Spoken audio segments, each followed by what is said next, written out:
We'll get underway with the online section, live content here. Michael, do you want to kick us off? I will, yeah. Thanks. Thanks very much, David. Hi, Andy. Hey, Cocky. Good to see you. I hope you're all safe on this day.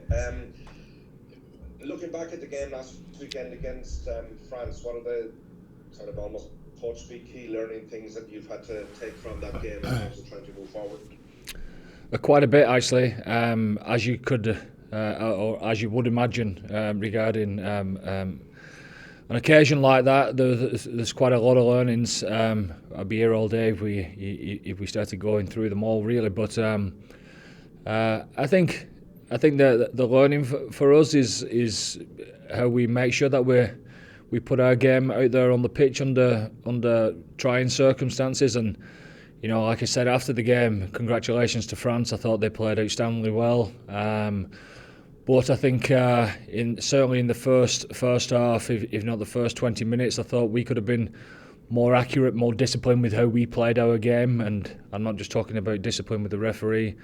I'm talking about inaccuracies, which led to ill discipline, etc. So some good learnings there, but I stand by what I said after the game as well in regard to the fight and the want and the spirit that we had to come back into the game and give ourselves a chance. That was obviously in the review as well. And assuming that you learn from this and move on, is that a sort of valuable learning experience? I mean, nobody likes losing a match, but provided that you take on board what you can, it could prove to be quite an important thing going forward.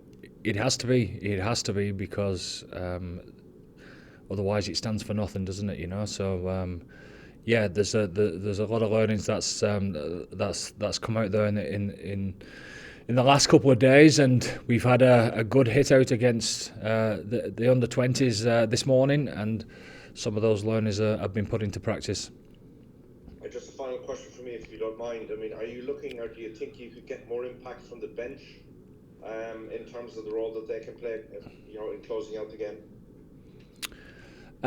It's always something that we talk about, Corky, and you know, you'd always like to start the game well. You know, you would always like every period of the game to be well. So it's always something that we talk about, and obviously having an impact when you come on is one thing. Making sure that you fit into what the team wants as well is another one.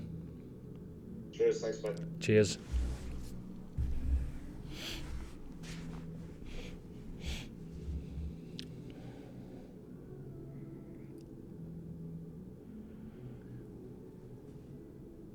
Is anyone trying to come in there, lads? Yeah, hi, how's it going? Hey, Andy. How you doing? Can I just get your reaction to losing Ronan Kelleher for the rest of the Six Nations? He's obviously had a pretty positive start to his Irish career. Yeah, it's disappointing for Ronan and for us.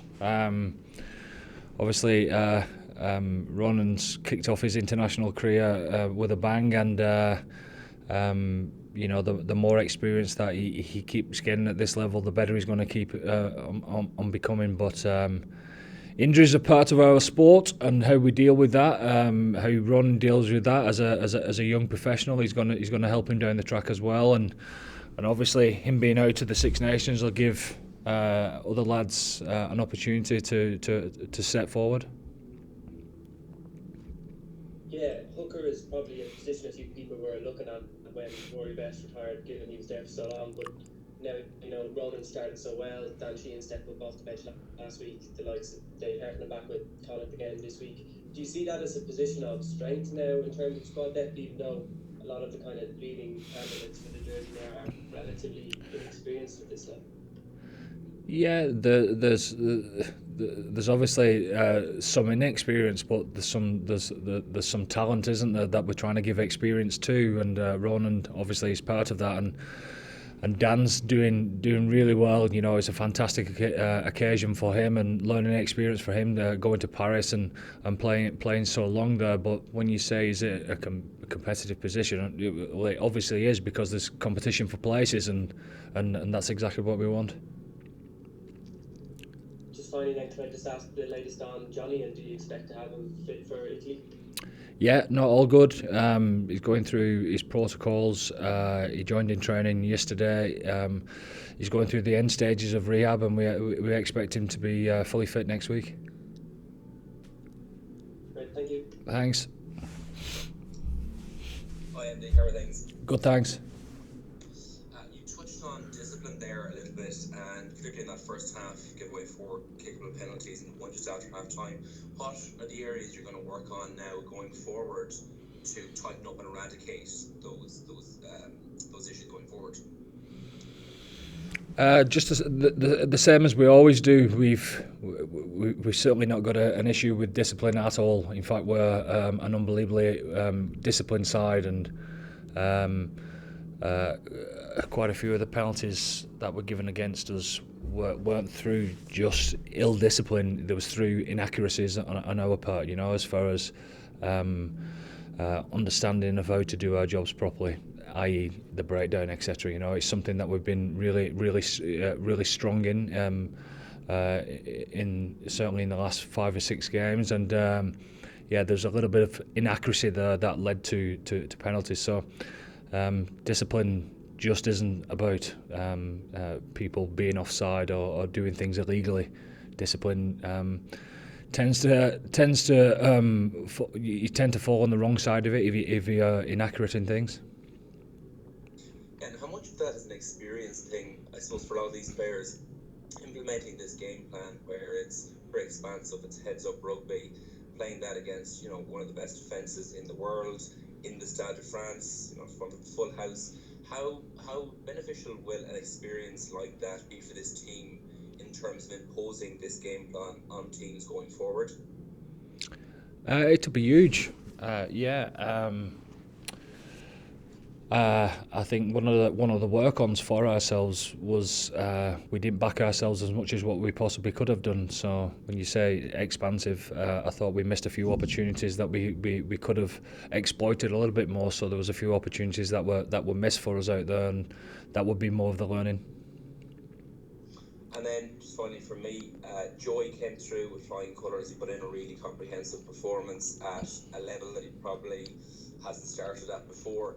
Will you look to expose him to more of those environments, possibly against England or Scotland with the start, to build on that for going forward? Oh, we'll see. I mean, it's not for me to know, nor would you expect me to say who's going to start and who's not. We'll leave that to see how things unfold.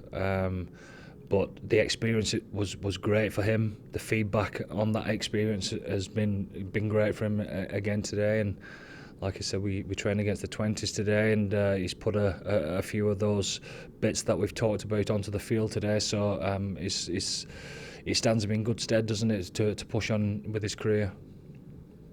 Cheers, Andy. Thanks. Sorry, Pirates, you trying to get in there?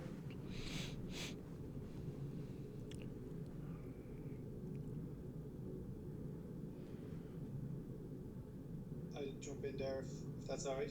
Okay, we'll take the last couple. Hi Andy, how are you? Good, thanks. Andy, the lads have her in for a 2-day training camp, and I presume they had a couple of days off. What's like for the management team? Do you get a chance in the middle of a Six Nations, a campaign like this? Do you get a chance to have a full day off, or any downtime, or is that on the cards at all? I wish.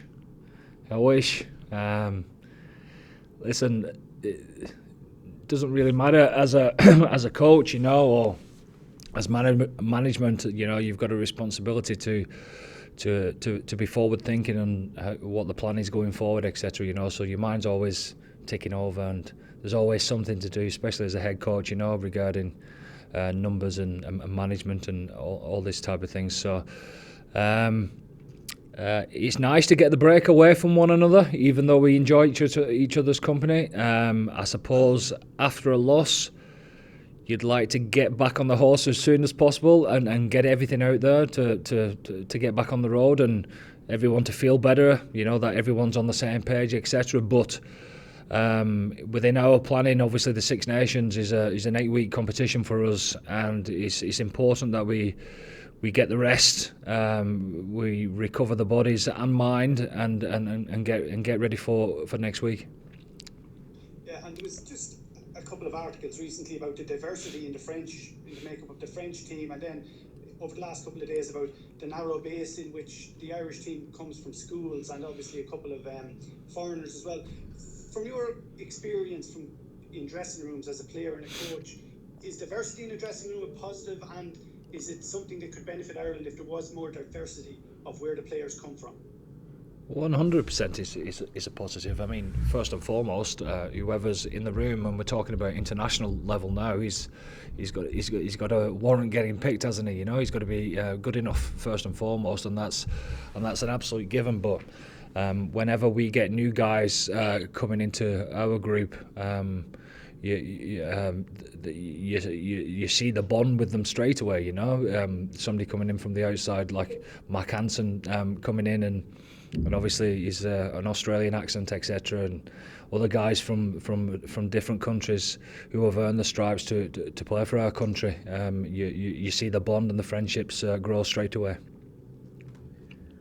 Okay, guys, we're going to switch over now to the embargoed written word section. Thanks.